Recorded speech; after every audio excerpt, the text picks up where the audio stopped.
Tomthin, nang haujik wakal nungai taba khalanu, nangi pabungdo achumba tauba minungsi chauba ningthauni.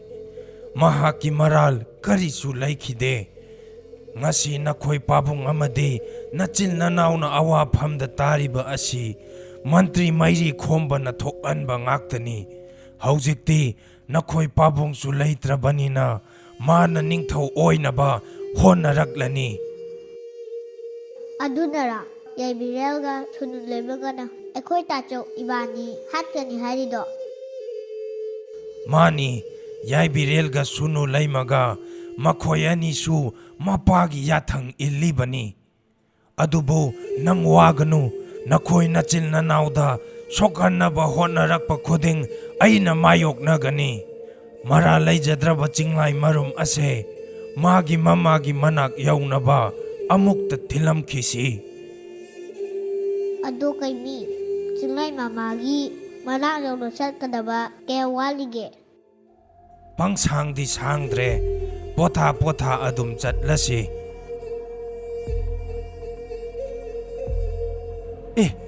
Keimi, chinglai marum ase kaino ma tawkhre machu se musin kre tu yengo. Kamdauni sidi magi se masahen na sokchilakpa mali.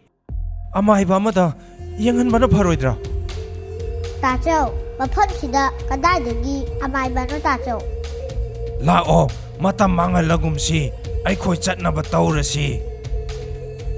Do handak chu ke chu kadlaroi nakhoi ani na Keimi thibu oiraroi nakhoi gi thabakta mateng pangnaba haiduna aina masigi hujao se purakpani ipa kalakpana nakhoi ani da piru cho haiduna aina porpani se hujao se purugi chalo Keimi thibada nakhoi gi mateng soidana tokani Phagani mazai bungo.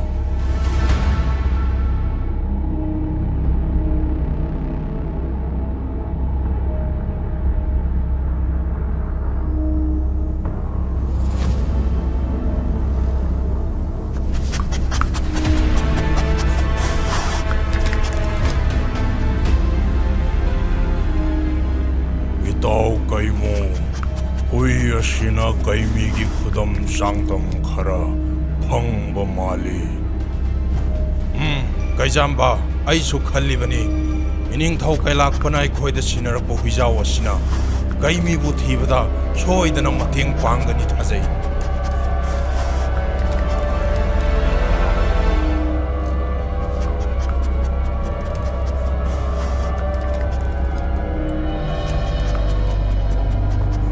Lairumba, Keimi mafam asida laklambra. Keimo, matam suppada imit asi wishandona tumlaga lairiba.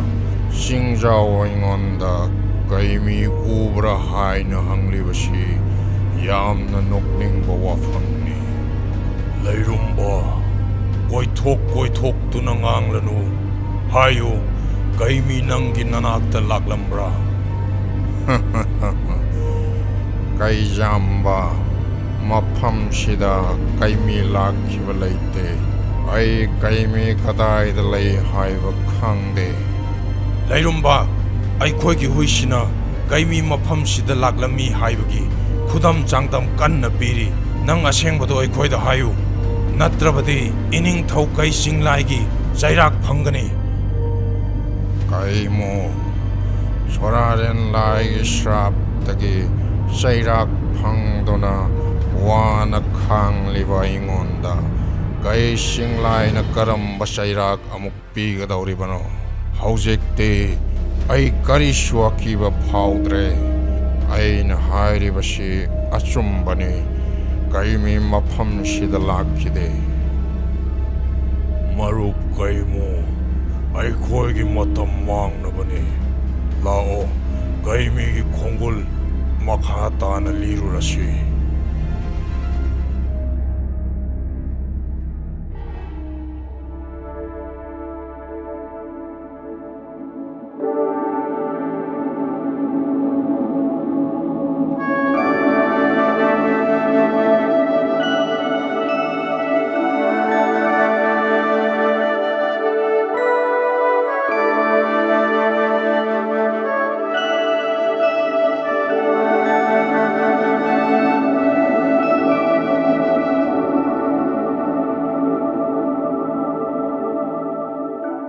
हे सोरारेन लाइगी थोंगक पसा संगलिंग अना लयाम लक्तगी अथोइब सोरारेन लाइबु उनब luxury हाइना पाउ अमुक्त पिबियु सांगलिंगबा अइना नफमदा हानसु खंगहनख्रबनी सोरारेन लाई हौजिक कनामतग उनब याररोय मागी lining थौरम कायबा यारोय हयेंग माना मागी lining थौरम लोयरबा मतुंगदा लाउ हौजिकती कानररोय नंगसु नयुम मालेम पृथ्वीदा हनख्रो हे lining थौ सोरारेन गी थोंगकपा आई lining थौ सोरारेन दा यामना मरु ओइबा पाउ अमा पीननबा मफम सिदा लाकपनी नहाकना आइगी मतेंग खरा तोबियु लाइनिंग थौ सोरारेन दा महाकी मनाई संगलिंगबना माबु उनब लाकली हाइना अमुक्त खरा तंबियु सांगलिंगबा आई लाइनिंग थौ सोरारेन गी लाइनिंग थौरम थुगाइबा ngamloi nang aibu warauगनु आई नंगी नतेंग तौबा ngamloi इया थोंगकपा अइना असुक मरु ओइख्रबा पाउ अमा पीबा लाकलगा नंग आइबु इराय लाइना युमदा हनख्रो हाइबदी नंग आइबु उसित्तबरा सांगलिंगबा आइदी लाइनिंग थौ सोरारेन गी याथंग पांगथोकजबने आइबु ngakpigani nahakna phana hairabasu ai lining थौ सोरारेन गी लाइनिंग थौरम थुगाइबा ngamloi फारे दुदी अइसु लाइनिंग थौ सोरारेन गा हेक उनद्रिबा फावबदी युम माइकई पांखररोय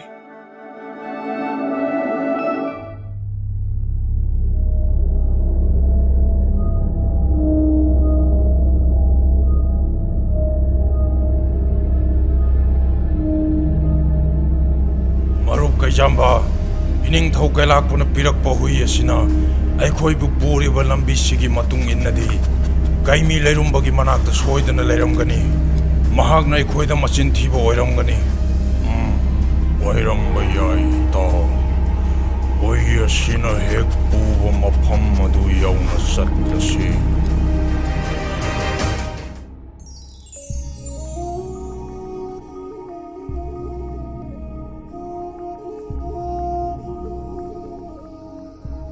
हे लाइनिंग थौ सोरारेन इपा इबुंगो नसा ननाई ओइरिबा संगलिंगबना नंगबु कौजरी इपा इबुंगोना ननाइबु सानबिदुना इपागा उनबगी तंजादो अमुक्तदी पिबियु हे लाइनिंग थौ सोरारेन इपा इबुंगो नसा ननाई ओइरिबा संगलिंगबना नंगबु कौजरी इपा इबुंगोना ननाइबु सानबिदुना इपागा उनबगी तंजादो अमुक्तदी पिबियु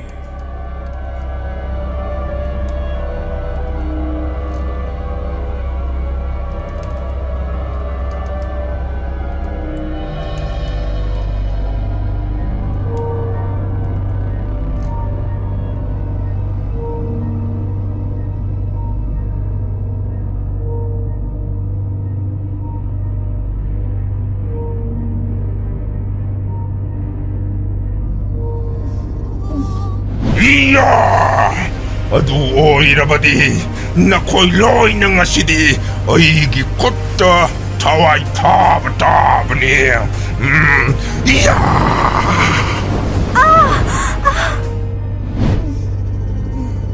इमा कोई lakpa nangna koi chungai olaga aigi ima bu khatkibni nang aina lemna tharoi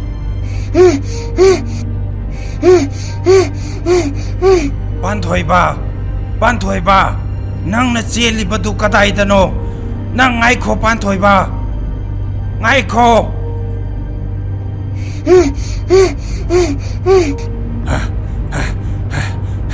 पांथोइबा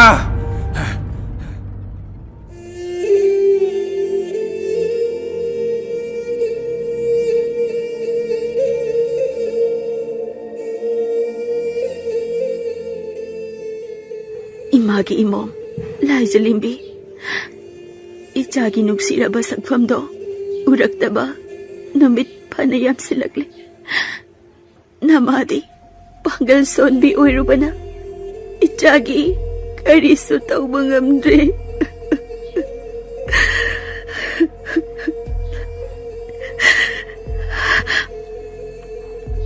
इपा सकलिंगबना लाइनिंग थौ इपा सोरारे नंगबु उनबा चटखिबदो नचा लाइजलेंबीगी खनबिरगा इपा संगलिंगबगी मतेंग पांगबिरो नमो मोइबी ऐसु ngasi haiba numit asidagi ꯂꯥꯏꯅꯤꯡꯊꯧ ꯏꯄꯥ ꯁꯣꯔꯥꯔꯦꯟ ꯅꯪꯉꯣꯟꯗ ꯑꯩꯒꯤ ꯏꯆꯥ ꯂꯥꯏꯖꯂꯦꯝꯕꯤꯒꯤ ꯊꯋꯥꯏ ꯀꯟꯕꯤꯅꯕ ꯍꯥꯏꯖꯔꯒꯅꯤ꯫ ꯍꯦ ꯂꯥꯏꯅꯤꯡꯊꯧ ꯏꯄꯥ ꯁꯣꯔꯥꯔꯦꯟ, ꯅꯃꯣꯝ ꯂꯥꯏꯖꯂꯦꯝꯕꯤꯒꯤ ꯊꯋꯥꯏ ꯀꯟꯕꯤꯅꯕ ꯏꯄꯥ ꯁꯪꯂꯤꯡꯕꯗ ꯃꯇꯦꯡ ꯄꯥꯡꯕꯤꯌꯨ꯫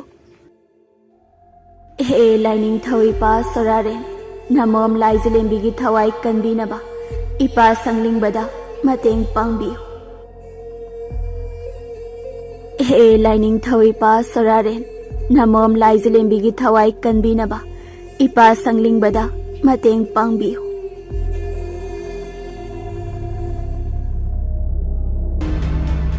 ꯀꯩ ꯂꯥꯛꯄ ꯅꯪꯅ ꯑꯩꯒꯤ ꯏꯃꯥ ꯍꯥꯠꯈꯤꯕꯒꯤ ꯅꯪꯕꯨ ꯍꯥꯠꯂꯒ ꯂꯃꯟ ꯈꯨꯝꯒꯅꯤ꯫ ꯅꯪ ꯂꯩꯔꯝꯃꯨ꯫ ꯄꯥꯟꯊꯣꯏꯕ ꯉꯥꯏꯈꯣ, ꯅꯪ ꯉꯥꯏꯈꯣ.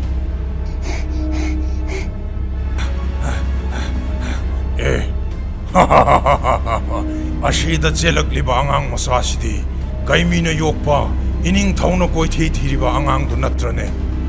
ꯃꯥꯅꯤ, ꯑꯗꯨꯒ ꯇꯨꯡꯗ ꯆꯦꯜꯂꯛꯂꯤꯕ ꯑꯁꯤꯅ ꯀꯩꯃꯤꯅꯤ.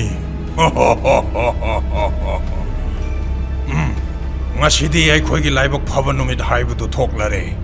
ꯀꯩꯃꯤꯕꯨ ꯃꯥꯏꯊꯤꯕ ꯄꯤꯔꯒ ꯑꯉꯥꯡ ꯑꯁꯤ ꯐꯥꯔꯒ ꯄꯨꯈ꯭ꯔꯁꯤ. ꯀꯩꯃꯣ, ꯐꯤꯡꯒꯠꯈꯤꯅꯣ. ꯀꯩꯃꯤꯕꯨ ꯃꯥꯏꯊꯤꯕ ꯄꯤꯕ ꯑꯔꯥꯏꯕ ꯅꯠꯇꯦ. ꯍꯟꯗꯛꯁꯨ ꯑꯩꯈꯣꯏ ꯑꯅꯤ ꯀꯩꯃꯤꯒꯤ ꯈꯨꯠꯇ ꯑꯃꯨꯛꯀ ꯃꯥꯏꯊꯤꯕ ꯅꯪꯂꯕꯗꯤ ꯏꯅꯤꯡ ꯊꯧꯅ ꯑꯩꯈꯣꯏ ꯑꯅꯤꯕꯨ ꯂꯦꯝꯅ ꯊꯥꯔꯔꯣꯏ. ꯌꯥ ꯀꯩꯖꯥꯝꯕ, ꯌꯦꯛꯅꯕꯅ ꯏꯃꯥꯡꯗ ꯂꯦꯞꯂꯔꯕꯗ ꯀꯔꯤꯒꯤ ꯑꯃꯨꯛ ꯈꯟꯖꯥꯟꯅꯗꯨꯅ ꯂꯩꯈꯤꯅꯤ?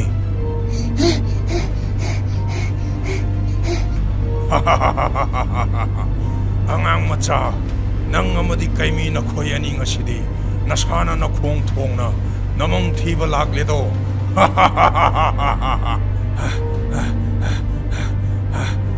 ꯄꯥꯟꯊꯣꯏꯕ, ꯌꯥ ꯌꯥ.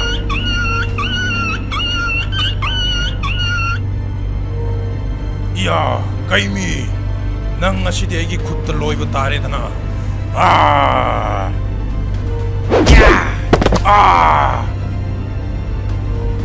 ꯀꯩꯃꯤ, ꯅꯪ ꯑꯩꯒ ꯊꯦꯡꯅꯅꯕ ꯁꯦꯝ ꯁꯥꯔꯣꯍꯦ. ꯌꯥ.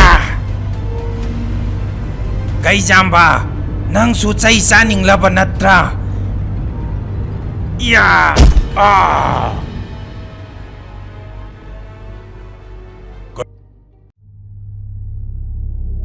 ꯀꯩꯃꯣ, ꯑꯩꯅ ꯍꯥꯟꯅ ꯍꯥꯏꯕꯗꯨꯅꯤ. ꯑꯩꯈꯣꯏꯅ ꯀꯩꯃꯤꯒ ꯃꯥꯌꯣꯛꯅꯕ ꯉꯝꯂꯣꯏ. ꯑꯩꯗꯤ ꯆꯦꯜꯂꯦꯍꯦ. ꯌꯥ. ꯀꯩꯃꯨ, ꯉꯥꯏꯈꯣ. ꯅꯈꯣꯏꯅ ꯅꯔꯦ ꯂꯩꯔꯕꯗꯤ ꯏꯄꯟ ꯀꯩꯃꯤꯒ ꯂꯥꯟꯊꯦꯡꯅꯒꯣ ꯂꯥꯎ. ꯉꯥꯏꯈꯣ. ꯄꯥꯟꯊꯣꯏꯕ,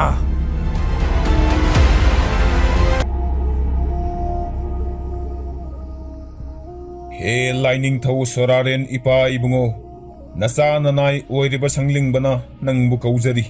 ꯏꯄꯥ ꯏꯕꯨꯡꯉꯣꯅ ꯅꯅꯥꯏꯕꯨ ꯆꯥꯟꯕꯤꯗꯨꯅ ꯏꯄꯥꯒ ꯎꯅꯕꯒꯤ ꯇꯥꯟꯖꯥꯗꯣ ꯑꯃꯨꯛꯇꯗꯤ ꯄꯤꯕꯤꯌꯨ. ꯍꯦ ꯂꯥꯏꯅꯤꯡꯊꯧ ꯁꯣꯔꯥꯔꯦꯟ ꯏꯄꯥ ꯏꯕꯨꯡꯉꯣ, ꯅꯆꯥ ꯅꯅꯥꯏ ꯑꯣꯏꯔꯤꯕ ꯁꯪꯂꯤꯡꯕꯅ ꯅꯪꯕꯨ ꯀꯧꯖꯔꯤ. ꯏꯄꯥ ꯏꯕꯨꯡꯉꯣꯅ ꯅꯅꯥꯏꯕꯨ ꯆꯥꯟꯕꯤꯗꯨꯅ ꯏꯄꯥꯒ ꯎꯅꯕꯒꯤ ꯇꯥꯟꯖꯥꯗꯣ ꯑꯃꯨꯛꯇꯗꯤ ꯄꯤꯕꯤꯌꯨ.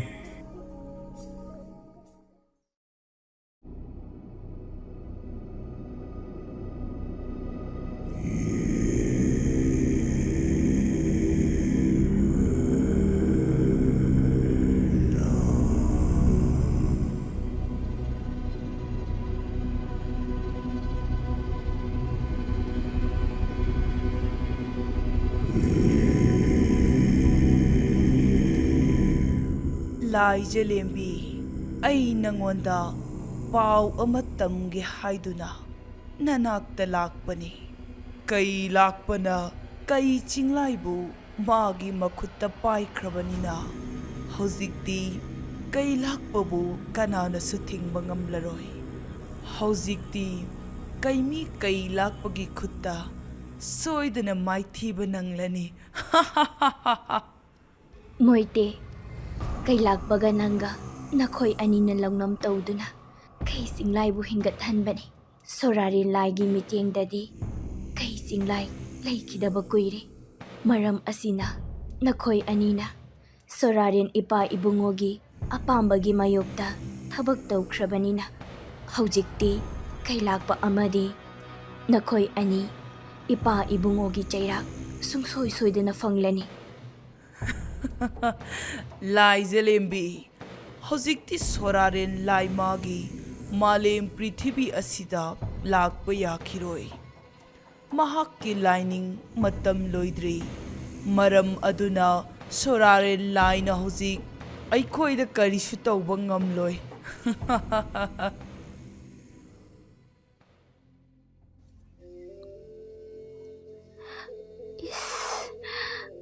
Moitina haribasing asibu chunggadawribara.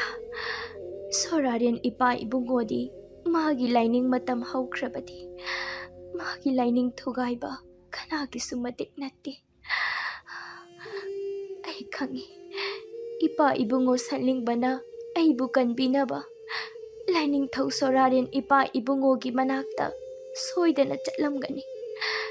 Adubu ipa Sorarin gi lining lepa yadabana karisu kanaramlaroi. Aina ipa Sorarin gi mafamda aigi iting tawbinaba haizagi khalamba pumba arimbada tagadawribara. Ipa ibungona tabirabasu tabidrabasu aidi magi mafamda haijaba natana karisu upay laite. Lining thau Sorarin ipa ibungo Nacha lai Zelembina ipabu kauriye. Nachagi mateng ipana amukta pangbiyo. Lining thau Sorarin ipa ibungo Nacha lai Zelembina ipabu kauriye. Nachagi mateng ipana amukta pangbiyo.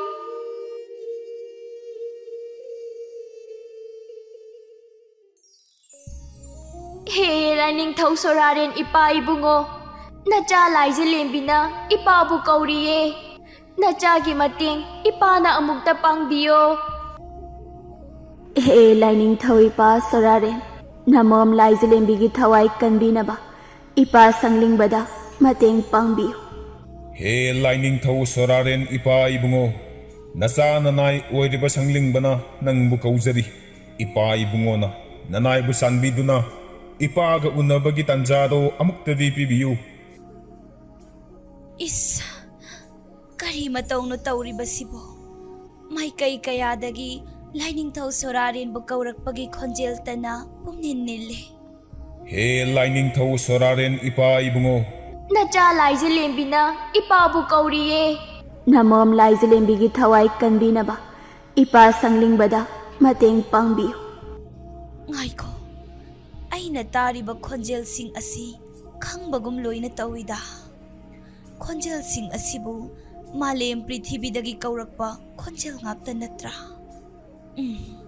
Mani kaurakliba asi laije irol nungi ningthau sanglingba lai Zelembi amadi mahakki mama lai marimbigi khonjelni.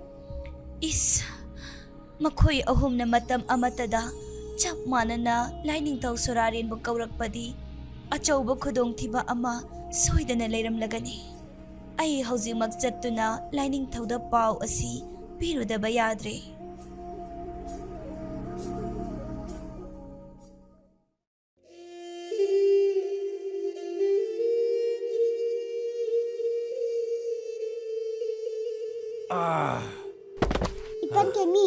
Ipan Keimi, nang kaidawrage? Hagulo Ipan Keimi.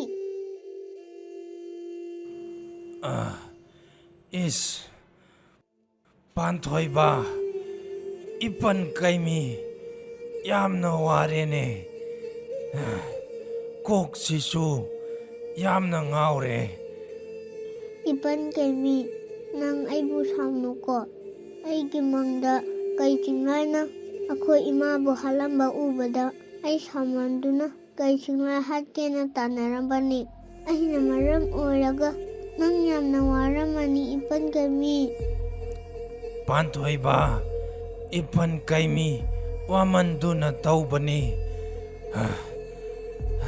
ꯅꯠꯇ꯭ꯔꯕꯗꯤ ꯀꯩ ꯆꯤꯡꯂꯥꯏꯁꯨ ꯑꯩꯅ ꯀꯣꯏꯊꯤ ꯊꯤꯔꯝꯒꯗꯕꯅꯤ꯫ ꯐꯔꯦ ꯏꯄꯟ ꯀꯦꯃꯤ, ꯑꯩ ꯍꯟꯗꯛꯇꯤ ꯅꯪꯉꯣꯟꯗ ꯍꯥꯏꯗꯅ ꯀꯔꯤꯃꯠꯇ ꯇꯧꯔꯔꯣꯏ꯫ ꯂꯥꯛꯑꯣ, ꯏꯄꯥ ꯂꯩꯔꯝꯕꯒꯤ ꯁꯨꯔꯨꯡ ꯑꯁꯤꯗ ꯆꯪꯂꯒ ꯉꯥꯏꯍꯥꯛꯇ ꯄꯣꯊꯥꯔꯨꯁꯤ꯫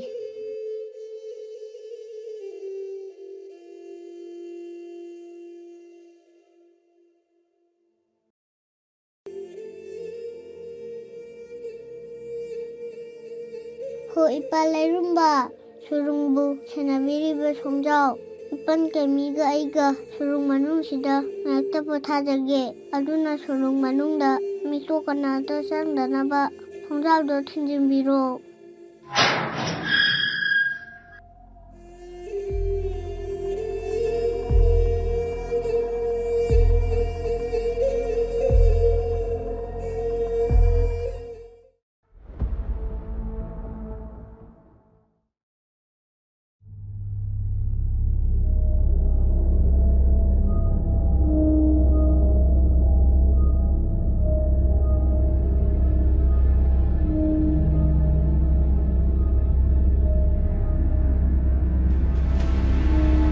Iya, mithibom mitambal sa.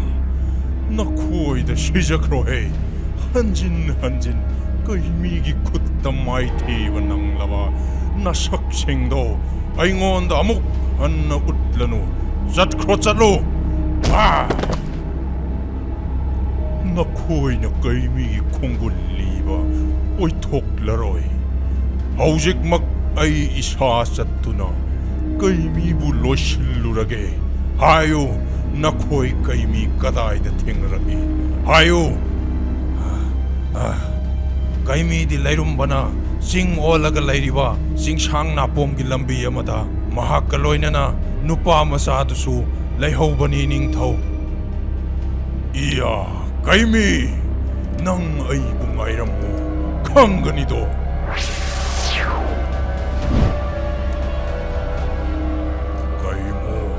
Haugatlo, ining thawna Keimi thiba chatkhribase magi matung innarusi.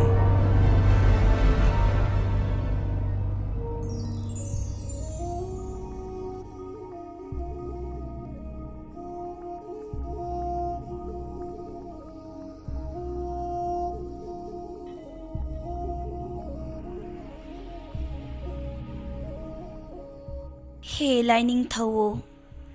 Namom saklabi lai jelembi amadi mahaki mama saklabi lai marembi makhoi ahumna lining thaunangbu hanna kaubadi makhoi soidana awafamda taram lagani nacha nanai sing asigi mapi mapa oiriba lining thauna makhoi gi apambasi amukta thunganbi kho.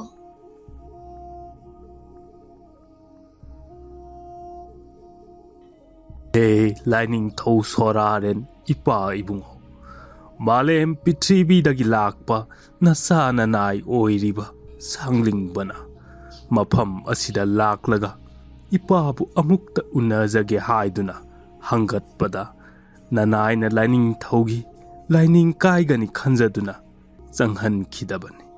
Adubu mahaki anam kanba matau asida nanay na khangba ngamdraduna ipa ibungoda amukta hangatsage haiduna changjarakpani nanai na soi khilan khiba yaurabasu ngakpigani.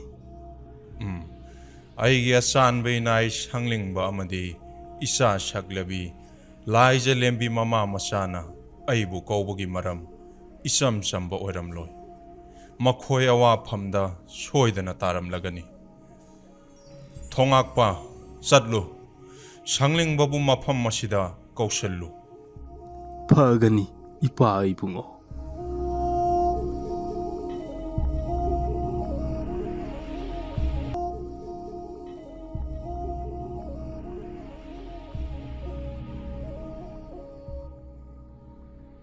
He sangling ba nang gaiga unakhibasu kuikhidri karigino nangna aigi nakta taha amuk halaklibadi. He lining thau soraren ipa ibungo. Lining thongna lining pare setna Taibang panba asida lairiba thawai panba khudingmaki yai phanaba thongniringai matamda thokaidaba kaya thokre uhaidaba kaya ukhre laining thau Ha, kari haiba. Kai singlai amuk hanna hingat khre haiba. Sanglingba, madubu oi thokpa yaba wara.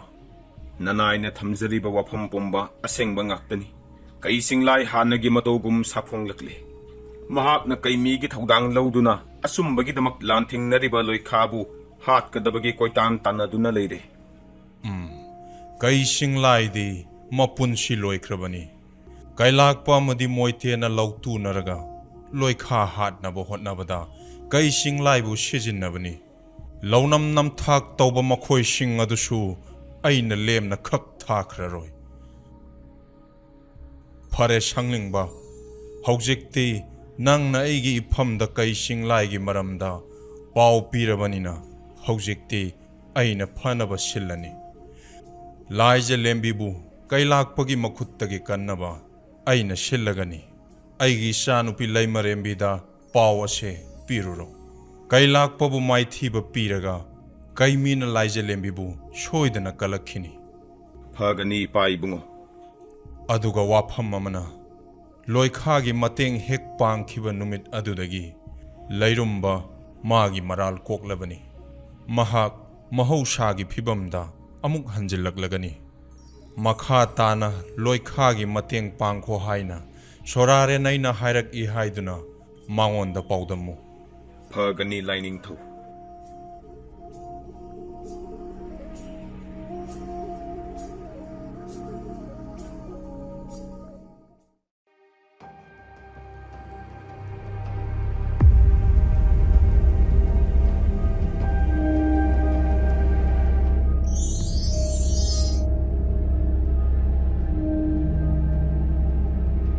lining thau sorare ni pai bungo ngasiri panai wo hanagi matawgum mahausagi phibamda hanjin handuna anauba mapok ama pok pibagi damak ipabu nasana hanna thagachari mamangda nasana ipagi maphamda langjakhibiral pomba ipana ngakpiu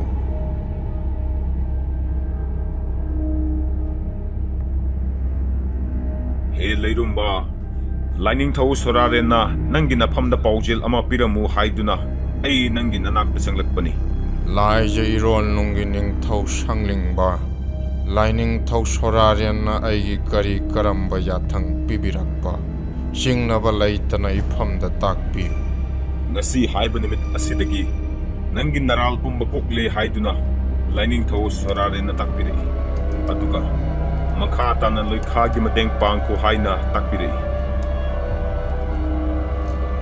ngakpigani sanglingba loikha kanano ai wakhal tajadre loikha gaimi gi atopa maming amani ai wakhal tajare lining thau soraren gi yathang pomba ai pangthok jage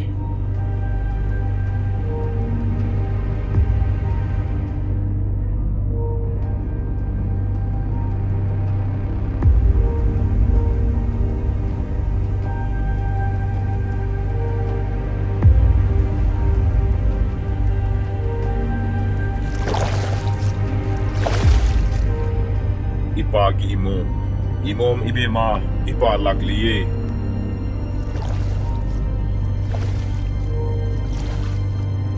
Ipa ibungo, namom na kurumjari.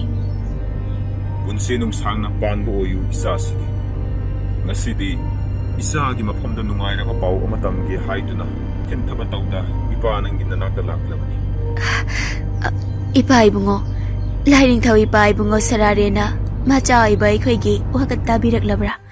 Habiyo ipa ibungo.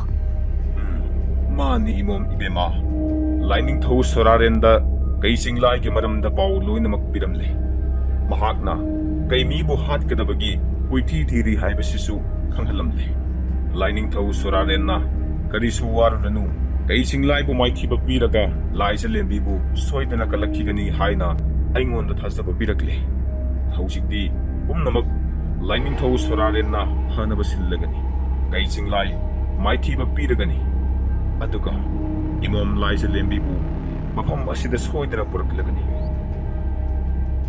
ꯍꯦ ꯂꯥꯏꯅꯤꯡꯊꯧ ꯁꯣꯔꯥꯔꯦꯟ ꯏꯄꯥ ꯏꯕꯨꯡꯉꯣ, ꯅꯆꯥꯁꯤꯡꯒꯤ ꯑꯋꯥꯕ ꯈꯪꯕꯤ ꯎꯕꯤꯕꯒꯤꯗꯃꯛ ꯏꯄꯥꯕꯨ ꯍꯟꯅ ꯍꯟꯅ ꯊꯥꯒꯠꯆꯔꯤ.